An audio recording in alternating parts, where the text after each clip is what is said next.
In the boreal forest of Ontario, Canada, a family of lynxes lived peacefully among the tall pine trees. The mother lynx had thick brown fur with black spots and eyes that looked sharp but kind. Next to her was her baby lynx, just a few months old.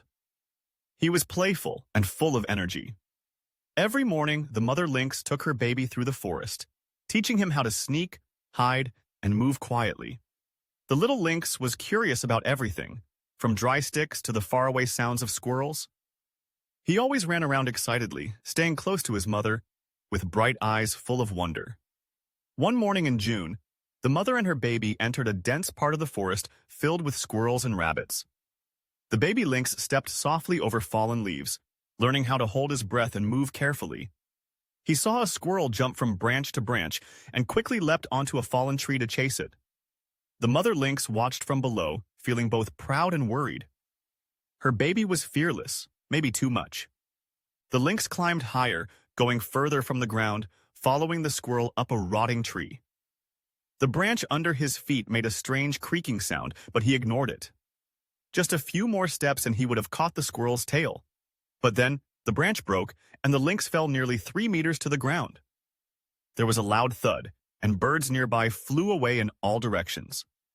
The mother lynx jumped up, ran toward the sound, and let out a loud cry, confused and afraid.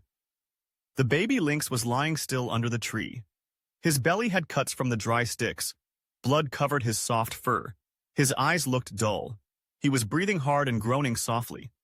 The mother tried to comfort him, licking his wounds with her tongue, but she didn't know how to help him.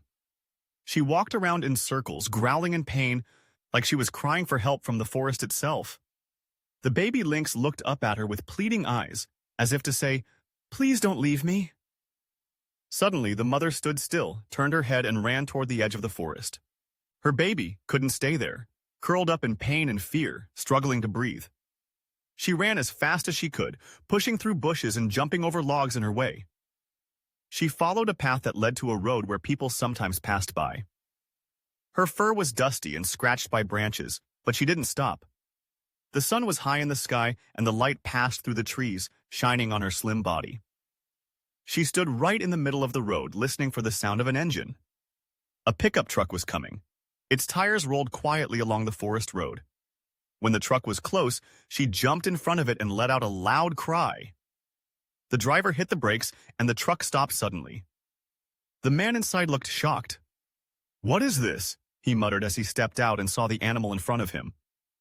There stood a female lynx, crying but not looking dangerous. The man's name was Walter, a retired vet who lived nearby. He had helped many wild animals before. When he looked into the lynx's eyes, he immediately knew she needed his help. Walter slowly walked forward and gently stretched out his hand to calm her down. The lynx rubbed her head against his leg, turned around, and ran back into the forest, stopping now and then to make sure he was following. Walter opened his car trunk, took out a first aid kit and some supplies, and began following her tracks. Even at his age, he moved quickly, eyes fixed on where the lynx had gone. The forest grew darker. The wind whispered through the trees, and leaves crunched under his feet. Finally, he reached a tree where the baby lynx lay in a pool of blood, struggling to breathe. The mother lynx sat beside him, watching every move with worried eyes. Walter knelt down, gently touched the baby lynx, and opened the first aid kit. He used salt water to clean the dust and dried blood around the open wound. He chased away buzzing flies with a fresh branch full of leaves. Then he picked up his needle and thread and carefully stitched the wound shut. The baby whimpered and moved his paws with each stitch but didn't fight back. The mother lynx stayed close, alert in case she needed to protect her baby. When he finished, Walter wrapped a bandage around the lynx's belly and pressed it gently to stop the bleeding. Then he gave the lynx an injection for pain and infection. After a few minutes, the baby lifted his head and blinked. His breathing slowed down. The mother crawled closer, pressed her face to his, and kept licking him to comfort him. Walter sighed with relief, wiped his sweat, and stepped back so they could rest. He pulled out a small bag of meat, tore it into pieces, and laid it in front of them. The baby lynx sniffed the meat, then slowly started eating, little by little. His mother also leaned down to eat, but her eyes stayed on the man. Walter leaned back for a moment, then cleaned up the first aid kit and the bloody leaves around the tree. Take care of him, he whispered. I'll come back if you need me. He stood up, turned around, and walked away, leaving them in peace. The mother lynx watched him quietly until he was gone. Walter reached home as the sun stood high in the sky and the air felt fresh. He took off his coat and sat on the steps, feeling glad that he had saved the little one's life. He went inside and opened the cupboard to get more meat, hoping they'd return in a few days. That night, he couldn't sleep. The cries of the baby lynx echoed in his mind.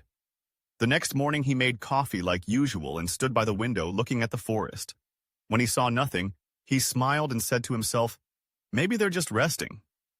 He went to the garden and placed the meat on the old tree stump, like an open invitation. Still, he wasn't sure if they'd ever come back. He sat on a wooden chair, coffee in hand, listening to the quiet wind passing through the trees. And then, the next morning, something amazing happened. As the sunlight passed through the pine trees, he heard a soft sound on the wooden steps. Walter stepped outside and saw, to his surprise, the mother and baby lynx looking at him silently. The baby's belly was still wrapped in white bandages, but his eyes were bright and full of life. The mother raised her head, didn't growl, just watched him closely. Walter smiled and softly said, You came back? I knew you would. He walked inside, brought out a plate of fresh meat, and gently placed it by the door. The baby lynx ran up, licked Walter's hand, then lowered his head to eat. His mother didn't eat right away, she just sat and watched, like always. Walter sat on the grass and gently stroked the lynx's back. His heart was full of emotion he couldn't explain. After the meal, the mother and baby lay in the sun on the porch, like they felt at home. Walter didn't try to hold them back, but he also didn't push them away. This was a friendship built on trust. He took a photo and saved the moment in his heart as a memory he'd never forget. The lynx rubbed his head on Walter's leg one last time to say thank you. Then the mother led her child back into the forest, both of them looking back like they knew they'd meet again. Walter watched them disappear into the woods. His heart felt as light as a falling leaf. From that day on, the mother and her baby came to visit every week, early in the morning. Walter always had meat ready and the door open for his wild friends. The baby lynx grew up strong and healthy. The injury left only a small scar. News of this amazing story spread throughout the area and inspired many people. In that quiet boreal forest, something beautiful grew, an unexpected friendship between a human and wild animals. Dear friend, thank you for watching the full video. Don't forget to like the channel and subscribe for more interesting, inspiring, and positive stories about how people treat animals well. See you next time.